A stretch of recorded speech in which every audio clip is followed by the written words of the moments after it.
hear me, and above all, do not misunderstand me. That quotation is from Nietzsche's philosophical autobiography, Ecce Homo, and it is his warning about reading his works. He was well aware that his polemic style, aphoristic prose, and stark proclamations would lead to many completely misinterpreting his words. And very few things seemed to scare him as much as this. As it turned out, he was absolutely right to have this fear. Since over the past century or so, we have seen a myriad of caricatured, exaggerated, and in some cases outright ahistorical versions of Nietzsche, completely obscuring the man himself and his philosophy. And I don't think this is entirely because of people reading Nietzsche in a slapdash fashion. Each of these misinterpretations has a grain of truth to it, but one that can be blown out of proportion to misrepresent Nietzsche's entire thought. So here I aim to take 5 of the most common and famous mistakes made about Nietzsche and explain why I disagree with them so strongly. As always, I encourage you to read Nietzsche for yourself to get your own interpretations, as this is just my flawed perspective. And no video on Nietzschean myths would be complete without acknowledging the phenomenal work of Walter Kaufmann, who did perhaps more than anyone else to bring these misunderstandings to light, and whose work I will be drawing upon extensively in the video.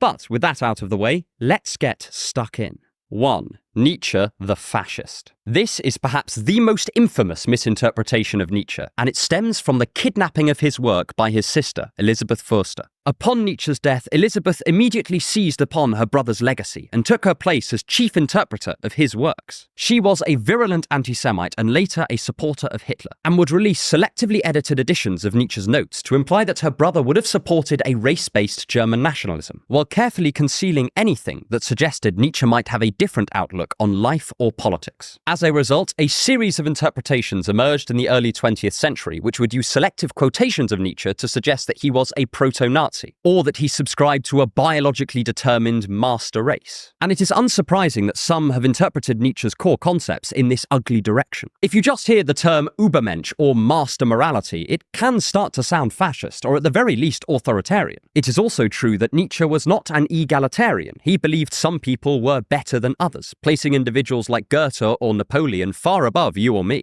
At points, he also intimates that the job of a society is to produce extraordinary individuals, and it should be judged on the basis of whether it successfully does that. Taken in isolation, these concepts can, and indeed were, twisted in a horribly fascist direction by Hitler and, to a lesser extent, Mussolini. However, if we examine Nietzsche's ideas in the context of his works, then we see they don't really resemble the racial supremacist notions of the 20th century. For instance, Nietzsche wrote extensively against anti-Semitism, which he thought stemmed from unjustifiable resentment. One of the reasons for his split from his great friend Richard Wagner was his extreme criticism of the latter's nationalism and anti-Semitism. According to Nietzsche, these were part of a dying cry of an old worldview, and he viewed anti-Semitism and certain other discriminatory outlooks as reflections of the weakness of the discriminator. The crucial difference is that while Nietzsche was by no means an egalitarian, indeed he viewed this idea as plainly ridiculous, his aristocratic or elitist outlook originated from an evaluation of people's characters rather than their racial or genetic makeup. He truly did judge people by their personal qualities, he just judged them incredibly harshly. He would also sharply disagree with the sort of state worship and tradition worship that 20th century fascism emphasized. A dominant theme in Nietzsche's philosophy is that it is incredibly forward-looking. While he praises certain ancient philosophers such as the pre-Socratics and Socrates himself in his earlier writings, he also highlights the need for philosophers to construct new values for a future world without religion. These values may take certain aspects of ancient philosophy, but this is a far cry from blindly worshipping the notion of tradition. There's not much less traditionalistic than calling for the revaluation of all values. Likewise, while he is deeply concerned with the philosophical future of Europe, Nietzsche does not foster a cult of tradition around European civilization either. In fact, he is highly critical of Europe's Christian heritage and praises what he sees as the superior moral system of the Brahmin in India. Especially in some of his later works, he rejects the sort of nationalistic outlook that would later be adopted by certain fascists. He sees it as an unacceptable leap of faith into the arms of a system that offers easy answers, rather than truly facing up to the difficult problems left in the wake of the death of God. In effect, he would see this worship of the nation-state to be just replacing one flawed religion with another. For Nietzsche, this signifies a weak will, and he would essentially see fascism as a sort of philosophical cowardice. Someone with a truly strong will would not feel the need to worship the nation or their ethnic group or any group, but would instead be able to stand apart from the crowd. This is why solitude is such a recurring motif in so many of Nietzsche's writings. In Thus Spake Zarathustra, the higher men or aspiring Übermenschen do not march into communities and dominate them, nor do they take pride in some arbitrary group membership. Instead, they take the symbolic journey up the mountain by themselves. And they only meet others like them along the way. That is, they only find a modest group far away from a wider community or nation. This is not a call to submit ourselves to our countries, but to make the conscious decision to create our own values apart from the influence of our community. Regarding statehood specifically, Nietzsche's views waver somewhat, and this is because he doesn't tend to treat it as a topic in and of itself. At least not most of the time. Thus, at points he insinuates that the state is by its very nature inhibitive of human individual development, but elsewhere argues that the state should be set up, but purely in order to maximize individual development. The point is, in either case, he thinks that the interests of the state are firmly less significant to the existential development of the people in the state. So far from the famous fascist notion of nothing outside the state, Nietzsche thinks that it is, at best, a means to an end. And at its worst, it is a vehicle used by the resentful and fearful to attack and subjugate others. Furthermore, he often views authoritarian instincts as betraying someone's fundamental insecurity, as it stands in the way of what he sees as the ultimate goal of any community, to encourage the development of exceptional people. But severe repression would run directly counter to this goal. Don't get me wrong, there are times when Nietzsche comes across as authoritarian himself, or at the very least not explicitly condemning authoritarianism. But this is normally in the context of an individual expressing their own will to power, rather than some sort of explicitly political theory. So while Nietzsche is anti-democratic and anti-egalitarian, and his works have also been misappropriated by fascists, he was fundamentally an individualist and was deeply skeptical about the power of the state. Potentially, the only main thing he shares with the more unpleasant 20th century ideologies is an admiration for the figure of the hero and a type of aristocratic elitism. But it is worth bearing in mind that this elitism is far closer to what he sees as a philosophical meritocracy, and he explicitly contradicted many of the racial bigotries of his day, outlining the exceptional people that can be found in almost every culture and almost every society. But I also think that a large part of this misconception rests on further misconceptions around what Nietzsche meant by an exceptional or superior or powerful person, and this is just what we will move on to next. If you want to help me make more videos like this, then please consider subscribing to my channel, my email list, or my Patreon. The links are in the description. 2. Nietzsche the Cruel. A great many people, even those who have gone and read Nietzsche for themselves, come away with the impression that he promotes a fundamentally cruel way of treating our fellow man. For his part, Nietzsche does not exactly help here. His spiteful way of writing and praise of Napoleon specifically for his ability to sacrifice soldiers in their thousands without a second thought really do leave the impression of encouraging brutality for its own sake. Likewise, his discussion of the will to cruelty and how often he heaps scorn upon the supposed virtue of pity can all easily make it seem like Nietzsche is a hateful philosopher. And again, this is a shame because I think at his core, Nietzsche is very anti-hatred. At points, he even views these emotions as contemptible. But how he comes to this conclusion is itself interesting and a little unintuitive, and it all stems from his particular idea of power. Nietzsche's concept of power and its associated will is one of his most hotly contested notions, and for good reason. Sometimes Nietzsche seems to mean it to straightforwardly designate worldly power or influence, like in his descriptions of Julius Caesar or Napoleon. But at other times, he uses it to describe a sort of self-mastery and views worldly power itself as beneath consideration. This is where he talks about the power of the German poet and author Johann Goethe, or of historical philosophers like Plato. And beyond this, he often views this second kind of power as superior to the first. This is most memorably reflected when he says that Goethe was the closest anyone had thus come to becoming an Übermensch. And also when we look at how he condemns those that go out of their way to dominate and be cruel to others. Following Kaufmann's analysis, it can be helpful to look at Nietzsche's idea of power and the will to power as a sliding scale, where Nietzsche approves or disapproves based on how someone is exercising their will. The will to power, broadly defined, is just that, a will to exert and achieve control, independence, and influence. At the bottom of the scale, there are those that try to repress or destroy their will to power. As a result, they end up weak and resentful, only ever taking a form of symbolic revenge on others. This is the sort of person that is truly powerless, but they imagine that their enemies will burn in hell, or die a painful death, or they indulge in elaborate revenge fantasies. Further up the scale, we have people that use their will to power to achieve worldly influence. These are the conquerors and dominators, the heads of state and warlords of humanity. Nietzsche clearly thinks this is a step up from pure impotence, but he thinks that if someone feels the need to dominate others, then this stems either from an inability or unwillingness to truly master and overcome themselves. That is, they seek dominion over other people because they lack it over their own wills. At the top, we have those that use their will to power as a means of cultivating and organizing themselves. This is what Nietzsche refers to as self-overcoming. These people are often characterized as being free from resentment, or indeed having any needs that depend on other people. It also involves a certain creativity and being a free spirit, as Nietzsche puts it. He often draws upon an artist or a thought leader as an example of this type of person, hence why Goethe is often mentioned in Nietzsche's philosophy. Now, it intuitively makes sense why Nietzsche views the conqueror as above the powerless, but why does he view the third type of person as above them both? Well, I think this is because Nietzsche's ultimate form of power is one of independence and setting one's own values. The powerless person obviously cannot do that, since they can't do anything at all. The conqueror has a certain amount of independence, since they have power within their particular social system. However, worldly power in and of itself does not grant someone the creativity or originality to create their own values. For Nietzsche, this does not just require worldly power, but a sort of intellectual and psychological power as well. That is, someone must be brave and persistent enough to question every single value they've ever been taught and remake themselves how they see fit. The difference is partly in motivation. The conqueror wants to dominate others and thus implicitly depends on them, whereas the higher person wants to dominate themselves. That is where their will to power is directed. While Nietzsche admits this might involve hurting others, he clarifies that this would not be their direct goal. We can see how the third type of person is more independent than the conqueror because they are extricating themselves from the influence of others altogether.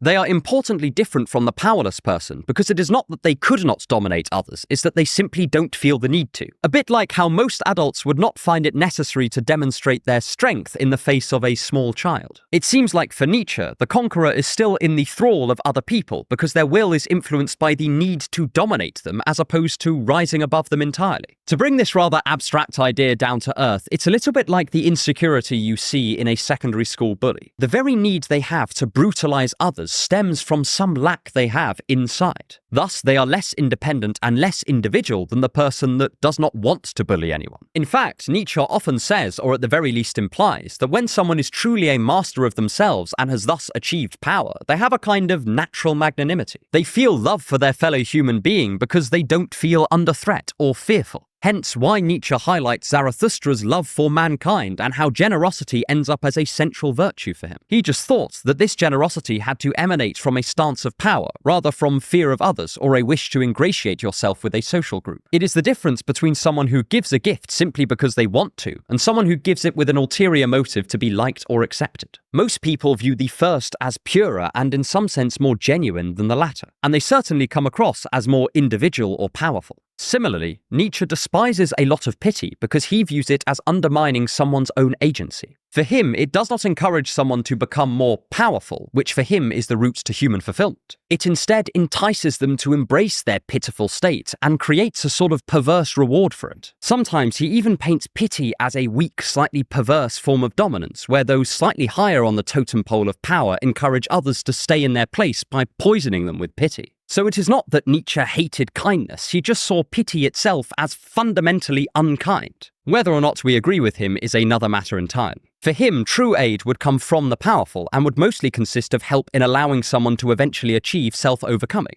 Where Nietzsche doesn't say this, he often encourages a form of kindness to the weak as a way of acknowledging their limitations, without straying into condescending pity. So far from celebrating cruelty, Nietzsche viewed a direct wish to be cruel as a kind of human weakness that must be overcome. Obviously, I have had to somewhat simplify how Nietzsche viewed power here, but I will link an article in the description if you want to read more. And I really do encourage you to do so, it is absolutely fascinating. But building on this point, we shall look at a misunderstanding of how Nietzsche viewed instincts and dispel a myth that paints the old German as if he was the Marquis de Sade. 3. Nietzsche the hedonist. Famously, one of Nietzsche's foremost critiques of Christianity in practice was that it dulled and weakened our instincts and drives, preventing us from fully engaging with our own lives. Since a lot of Nietzsche's writings are in the context of a critique of Christianity, he often places a high premium on the strengthening and glorification of those instincts instead. But this, in turn, has led many to believe that Nietzsche sought the total unconstrained indulgence of our desires, and that he would want us to return to a state of nature where we would follow our immediate drives to the exclusion of all else.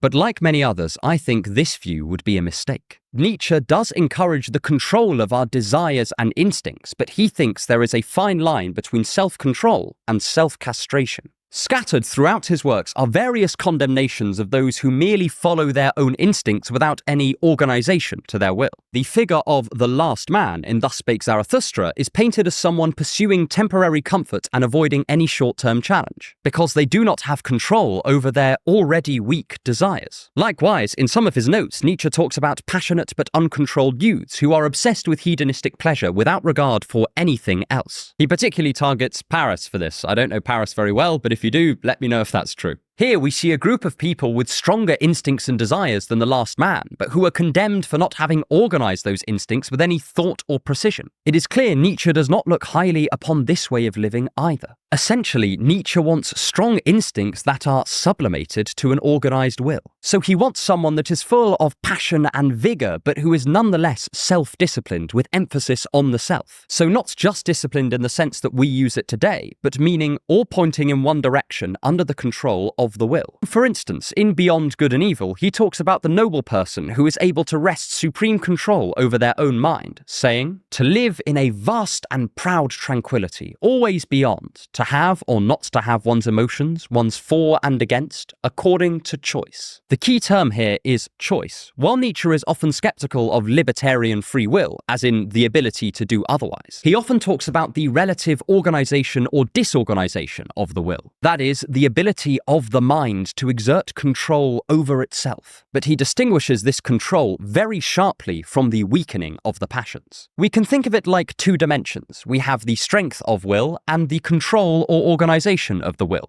What Nietzsche wants is both. His critique of a whole host of societal structures, from certain religions to civilization itself, rests on the idea that at the moment they dampen our instincts rather than teaching us how to control them, and thus create a more organized will. So we are taught that if we gaze upon someone with forbidden desire, we must pluck out the offending eye, rather than learning to control the inner passion. In other situations, we are told to get rid of our anger entirely, rather than repurpose and harness it. Of course, from a societal standpoint, they both keep the peace, so who cares? But for Nietzsche, the lessening of these deep drives hampers our development and causes a certain alienation and dissatisfaction, and sometimes even a deeply lodged resentment. Again, to use a concrete example, we can think of this a bit like the difference between a martial artist who has been carefully trained to control their anger, using it only when they feel it is necessary, and someone who is just too cowardly or powerless to ever feel anger. The first person is unlikely to feel resentful at those he chooses not to be angry with, since he knows he could just as easily have flexed his emotional muscles. But the cowardly person may seethe with internalized frustration, envy, and hatred, since their surface-level calm stems not from a position of strength, but from unbearable and unpleasant powerlessness. This is also why, in The Antichrist, Nietzsche praised Jesus while disliking how his teachings had been used. For Nietzsche, the ultimate strength of Jesus was his ability to bear unthinkable pain while steadfastly rejecting resentment. This was indicative of his extreme inner power and strength of will. Jesus had overcome himself to the point where he could be whipped, stripped, and executed while remaining master of his own mind. Not repressing burgeoning hatred, but truly not feeling anger at those that have done this to him. Nietzsche compared this unimaginable power with how he saw European Christianity in his time, a tool used to demonize instincts rather than teach us to master them. This also further clarifies Nietzsche's idea of power that we just looked at. He cannot just mean material power, since the historical Jesus had very little of that, but he seemed to have internal power on a scale that is almost inconceivable. So according to Nietzsche, our baser instincts are neither to be succumbed to or resisted, but are instead to be sublimated. That is, we must recognize them and certainly not weaken them, but our wills must be so strong and well organized that our instincts are forever secondary to that will. It is a difficult picture to get your head around, but we see examples of it constantly.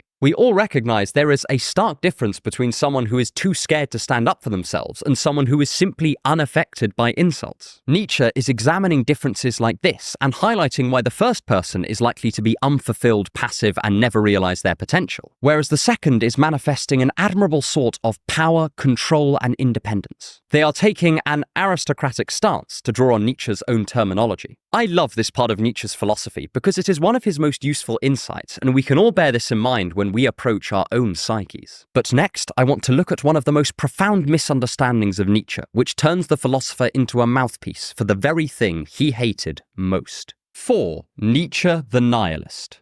Nihilism and Nietzsche have become inextricably intertwined in public consciousness, and it is easy to see why. Proclamations of the downfall of religion and the dark times to come do have a certain nihilistic bent to them, and the embrace of Nietzsche's writings by those who wish to just be edgy has left a certain bitter taste in people's mouths. But this is a shame, because not only was Nietzsche not a nihilist, he is perhaps one of the most virulent anti-nihilists in history. Now, Nietzsche's discussion of nihilism is complicated and nuanced, and I go into it in more detail in this video on the death of God. But to summarize, Nietzsche had both an idea of philosophical and personal nihilism and feared that the former could lead to the latter. The philosophical shift comes when religion falls, but we do not have anything to replace it with. So it is, in effect, the gap between two different value systems. One has fallen, but nothing yet has come along to take its place. However, since part of our old value system has involved weakening people's wills and instincts, we do not yet have the power to write our own new values. Instead, we cry out for other people to give us reasons to be, and without them we fall into despair. Hence the tendency to then worship a state or a group of people or any other comforting set of ideas we can latch onto. At this point, everything seems pointless, and depending on which of Nietzsche's works you are reading, we will either fall into a passive sort of hedonism or just decay into total inaction. But Nietzsche does not advocate for this situation. He thinks it is a total disaster. Remember, he is immensely concerned with the fulfillment of human potential, and here we are throwing it all down the drain. In fact, a lot of Nietzsche's works, from Thus Spake Zarathustra onwards, can be interpreted as one very long attempt at an analysis of the causes of nihilism and an attempt to dig us out of it. In one plan of his never-finished magnum opus, Nietzsche said his goal in writing the work was to provide a detailed solution to nihilism. This does not sound like a nihilist to me. I think the confusion here occurs because Nietzsche is an enormous critic of the values of German society as he finds them towards the end of the 19th century. He thinks that our interpretation of Christianity has dulled our wills, that the emerging egalitarianism laboured under a delusion, and that any attempt to replace God with simply science was doomed to fail. So on a surface level, he often ends up sounding nihilistic in the sense that he goes around knocking over the value structures holding nihilism back and then bemoaning the emergence of nihilism. However, a huge part of why Nietzsche criticizes these old values is because he thinks they have left us vulnerable to nihilism, and he certainly does sketch some solutions, even if, tragically, he never finished them. In both the figure of the Übermensch and the philosopher of the future, Nietzsche envisions certain people who can create value themselves. Hence Zarathustra's remark that we can find purpose in the bridge between values by attempting to bring about as many of these people as possible. Then, when we have created them, they will have the necessary strength and creativity to generate values primarily for themselves, and, if need be, for others. Nietzsche varies on just how many people can rise to become these value legislators. He is often pessimistic that more than a few of us will achieve this end goal of becoming true philosophers. Perhaps in his unfinished work he would have concluded whether he thought others would follow these new value creators, or whether eventually everyone could rise to the level of self-overcoming, and thus any possibility of nihilism would fall away. I should clarify, interpretations of Nietzsche here vary to a great extent, but one thing is clear. Nietzsche was not pro-nihilism, but a fierce opponent of it. He also did not think that these values would be motivated by hatred or cruelty, but the kind of magnanimous love for humanity that we discussed in section 2. When Nietzsche is talking about new value creators, he often describes them in terms of their overflowing love and affection, the generosity they feel towards mankind. Likewise, Nietzsche places great emphasis on the concept of amor fati, which encourages us to stubbornly hold on to a love of life no matter what tries to dislodge it. These are not the nihilistic sentiments of someone who thinks there is no reason to go on. Instead, it is about the harshest repudiation of nihilism that you can find. In some of his notes and later works, Nietzsche even seems to treat nihilism not so much as a philosophical position to refute, but a kind of illness to recover from. For someone with a healthy, strong, and concentrated will, the very concept of nihilism just wouldn't make sense. I'm sure you can notice a pattern with these misunderstandings here. Often the popular perception of Nietzsche takes his more unpleasant or dark sentiments and pushes them to the extreme, while ignoring all the aspects of his philosophy that emphasize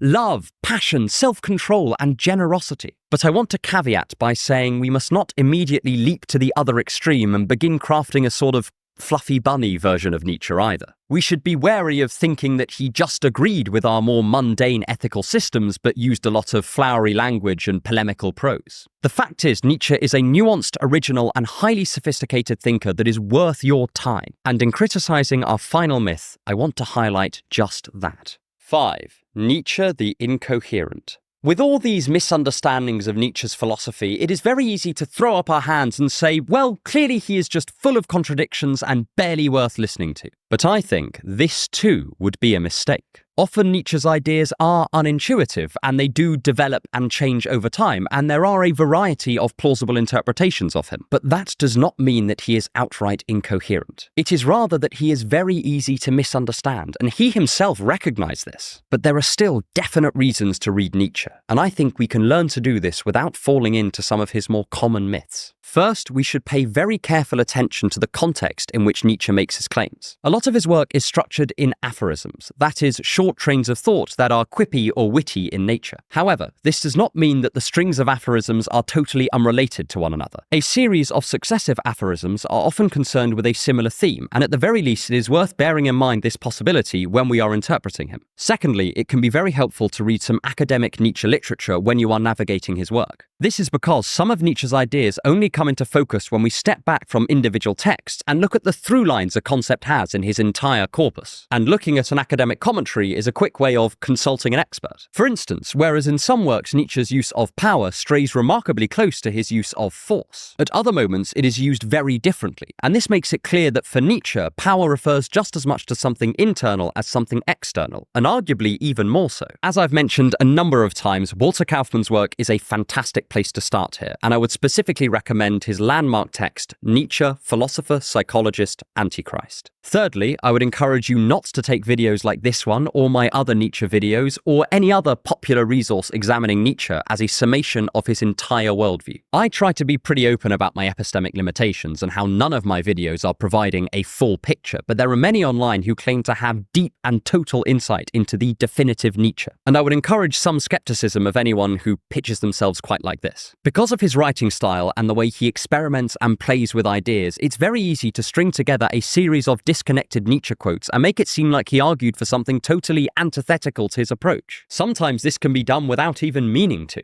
So this is just a reminder to think critically about how people present Nietzsche in public discourse. Be skeptical about people like me. Lastly, I really do encourage you to read Nietzsche for yourself. He is an absolute goldmine of insights, and even some of his offhand comments that are independent of his grander ideas can be remarkably penetrating. I can almost promise that you will find him valuable. And at the very least, it is difficult to read Nietzsche and not discover a little bit more about yourself. Because if there is one piece of advice Nietzsche consistently gives us, so important that he made it the subtitle to his autobiography, it is to become who we are. And if you want to go into more detail about some of the ideas and concepts I explore in this video, then click here to watch my full Nietzsche playlist. And stick around for more on thinking to improve your life.